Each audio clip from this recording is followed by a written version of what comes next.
നമ്മുടെ വീഡിയോ ഒരു ബോട്ടിലാട്ടാണ്.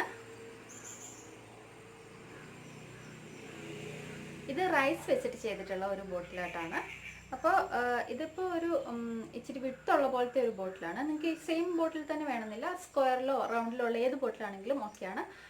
ഈ സെയിം ആയിട്ട് തന്നെ നമുക്ക് ക്യാൻവാസിൽ വേണമെങ്കിലും ചെയ്യാവുന്നതേ ഉള്ളൂ. ഈ സെയിം ഇത് എന്ത് മെത്തേഡിലാണ് ഇത് ചെയ്തിരിക്കുന്നത്, സെയിം മെത്തേഡ് തന്നെ ഫോളോ ചെയ്താൽ മതി. ഇതിനായിട്ട് നമുക്ക് ആവശ്യമുള്ളത് ഒരു ബോട്ടിൽ ആവശ്യമുണ്ട്, കുറച്ച് റൈസ് ആവശ്യമുണ്ട്, പെയിൻറ്റ്, ഫെവിക്കോൾ. ഇത്രയും സാധനം നമുക്ക് ഇതിനാവശ്യമുള്ളൂ.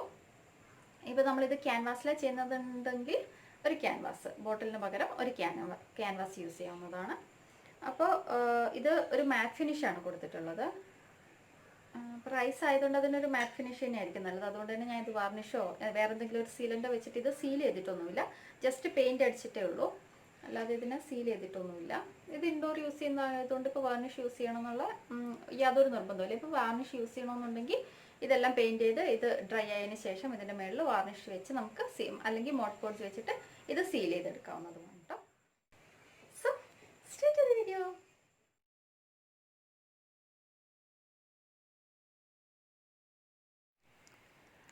ആദ്യമായിട്ട് നമുക്ക് ഇതുപോലെ ഒരു ബോട്ടിൽ, അല്ലെങ്കിൽ നിങ്ങൾ ക്യാൻവാസിലാണ് ചെയ്യാൻ ഉദ്ദേശിക്കുന്നതെങ്കിൽ ക്യാൻവാസ് എടുത്തിട്ട് പിന്നെ നമുക്ക് ഫസ്റ്റ് ഒരു ബേസ് കോട്ട് കൊടുക്കാം. എന്തെങ്കിലും ഒരു കളർ മതി. എന്നുവെച്ചാൽ നമ്മളിപ്പം ഒരു സൺസെറ്റാണ് ഇതിൽ കൊടുക്കാൻ ഉദ്ദേശിക്കുന്നത്. അപ്പോൾ നിങ്ങൾ സൺസെറ്റ് അല്ല വേറെ എന്തെങ്കിലും ഡിസൈൻ കൊടുക്കാൻ ഉദ്ദേശിക്കുന്നുണ്ടെങ്കിൽ അതുമായിട്ട് മേജായി പോകുന്ന പോലത്തെ ഏതെങ്കിലും ഒരു കളർ വേണം അതിന് ബേസ് കോട്ടായിട്ട് കൊടുക്കാൻ. അപ്പോൾ എൻ്റെ സൺസെറ്റുമായിട്ട് മേജായി പോകുന്നത് ഓറഞ്ച് ആയതുകൊണ്ട് ഞാൻ ഇതിന് ഫുള്ളായിട്ട് ഫസ്റ്റ് ഒരു ഓറഞ്ച് വെച്ചിട്ടൊരു ബേസ് കോട്ട് കൊടുക്കുവാണേ.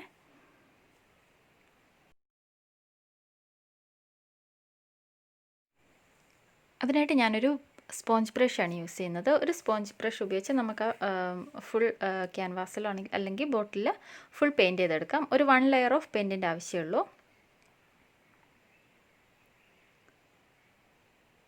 ഇപ്പോൾ നമ്മളിത് പെയിൻറ്റ് ചെയ്തു, ഇത് ഡ്രൈ ആയി കഴിഞ്ഞിട്ടുണ്ട്. പെയിൻറ്റ് ചെയ്തത് ഡ്രൈ ആയതിന് ശേഷമാണ് നെക്സ്റ്റ് പ്രോസസ്സ് ചെയ്യേണ്ടത്. അപ്പം നമ്മുടെ ബോട്ടിൽ ഡ്രൈ ആയിട്ടുണ്ട്. ഇനി നമുക്കിതിൽ ഫെവിക്കോൾ അപ്ലൈ ചെയ്യണം.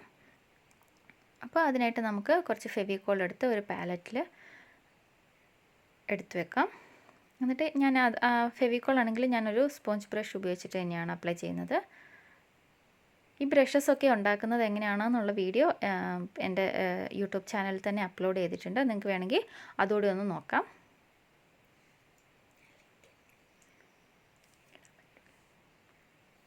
അങ്ങനെ നമുക്ക് ബ്രഷ് ഉപയോഗിച്ചിട്ട് ഇത് ഈ ബോട്ടിൽ ഫുള്ളായിട്ട് ഫെവിക്കോൾ തേച്ച് വെക്കാം.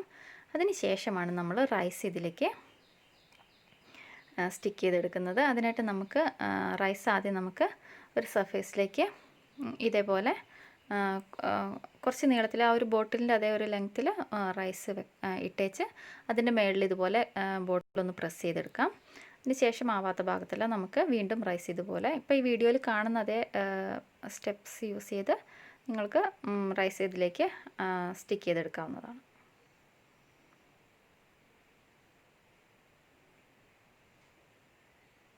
ഞാൻ ഫസ്റ്റ് ഒരു സൈഡായിരുന്നു ഗ്ലൂ അപ്ലൈ ചെയ്തിട്ടുണ്ടായിരുന്നത്. എന്നിട്ട് ആ സൈഡ് റൈസ് ഫുള്ള് സ്റ്റിക്ക് ചെയ്തതിന് ശേഷമാണ് നെക്സ്റ്റ് സൈഡിൽ ഗ്ലൂ അപ്ലൈ ചെയ്യുന്നത്. നല്ലതായിട്ട് ഗമ്മിൻ്റെ മുകളിലേക്ക് റൈസ് ഇട്ടിട്ട് ഒന്ന് നല്ലതായിട്ട് പ്രസ് ചെയ്ത് കൊടുക്കാം. അപ്പോൾ റൈസ് അതിൽ നല്ലതായിട്ട് പ്രസ്സായിട്ട് ഇരുന്നോളൂ. അങ്ങനെ റൈസ് അതിൽ ഫുൾ അപ്ലൈ ചെയ്ത് ഇതിപ്പം ഡ്രൈ ആയി വന്നിട്ടുണ്ട്. ഡ്രൈ ആയതിന് ശേഷം ഇപ്പോൾ ഈ വീഡിയോയിൽ കാണുന്നത് പോലെ നമുക്കൊന്ന് ചെറുതായിട്ട് റബ്ബ് ചെയ്യാം. ഒത്തിരി പ്രസ് ചെയ്ത് റബ്ബ് ചെയ്യരുത്, ചെറുതായിട്ടൊന്ന് റബ്ബ് ചെയ്യും. അപ്പം അതിൽ എക്സസൈസ് നിൽക്കുന്ന റൈസ് എല്ലാം പിന്നെ അതൊന്ന് പോയി കിട്ടും.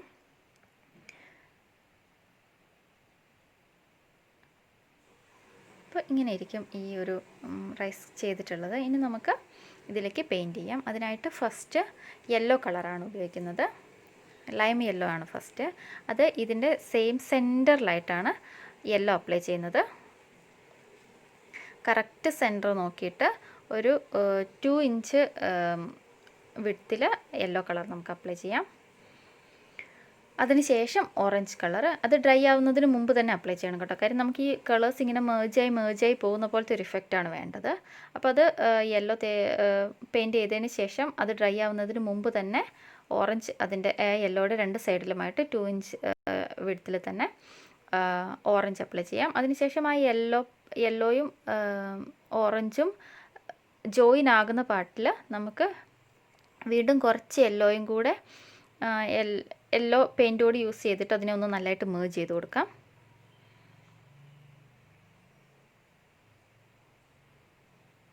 ഇപ്പം നല്ലതായിട്ട് മേർജായി വരുന്നുണ്ട്. യെല്ലോയിൽ നിന്ന് ഓറഞ്ചിലേക്ക് ലൈറ്റായി ഓറഞ്ചിലെത്തുന്നത് പോലെ ഒരു ഫീൽ ഇപ്പോൾ വരും നമുക്ക്. അപ്പം ഇനി നെക്സ്റ്റ് പെയിൻ്റ് എന്ന് പറയുന്നത് റെഡാണ്. അതും ഈ ഓറഞ്ചിൽ നിന്ന് ലൈറ്റായി മീൻസ് ഡാർക്കായി റെഡിലേക്ക് പോകുന്ന പോലത്തെ ഒരു ഇഫക്റ്റാണ് വരേണ്ടത്. അതിനായിട്ട് ഈ ഓറഞ്ച് പെയിൻറ്റ് ഡ്രൈ ആവുന്നതിന് മുമ്പ് തന്നെ നമ്മൾ റെഡ് കൊടുക്കുകയാണ്. അപ്പോൾ നമ്മൾ ആ രണ്ടും ജോയിൻ ആവുന്ന പാർട്ടിൽ വീണ്ടും കുറച്ച് ഓറഞ്ച് അല്ലെങ്കിൽ റെഡും യൂസ് ചെയ്തിട്ട് ഒന്ന് നല്ലതായിട്ട് മേർജ് ചെയ്ത് കൊടുക്കാം.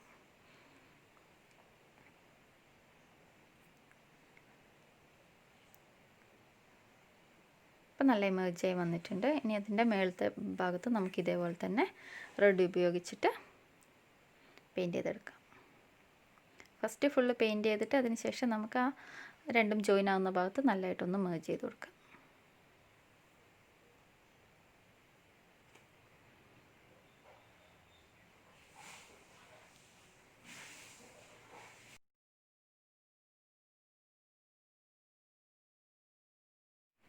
അപ്പോൾ ഇത് നമ്മൾ ഈ സൈഡ് പെയിൻറ്റ് ചെയ്ത് കഴിഞ്ഞു. ഇനി നമുക്കിതിൻ്റെ അടുത്ത സൈഡ് പെയിൻറ്റ് ചെയ്യണം. അതിനായിട്ട് നമുക്കിതൊന്ന് ഡ്രൈ ആവാൻ വെക്കാം. അപ്പോൾ ഇത് ഡ്രൈ ആയിട്ടുണ്ട്. അപ്പോൾ ഇനി അടുത്ത സൈഡ് നമ്മൾ മറുവശം എങ്ങനെയാണോ ചെയ്തെടുത്തത് അതേ പ്രോസസ്സ് തന്നെ ഇതിലും ചെയ്യേണ്ടുള്ളൂ. ഫസ്റ്റ് സെൻറ്ററിലായിട്ട് യെല്ലോ കൊടുക്കുക. അതിനുശേഷം ഓറഞ്ച് രണ്ട് സൈഡിലായിട്ട് അപ്ലൈ ചെയ്യാം. അപ്ലൈ ചെയ്തതിന് ശേഷം യെല്ലോയും ഓറഞ്ചും മേർജ് ചെയ്തെടുക്കുക. അതിനുശേഷം റെഡ് കൊടുക്കുക. എന്നിട്ട് റെഡിനെയും ഓറഞ്ചിനെയും മേർജ് ചെയ്തെടുക്കുക. ഈ സെയിം പ്രോസസ്സ് തന്നെ ഫ്രണ്ടിൽ ചെയ്ത അതേ പ്രോസസ്സ് തന്നെയാണ് ഈ സൈഡിലും ചെയ്യുന്നത്.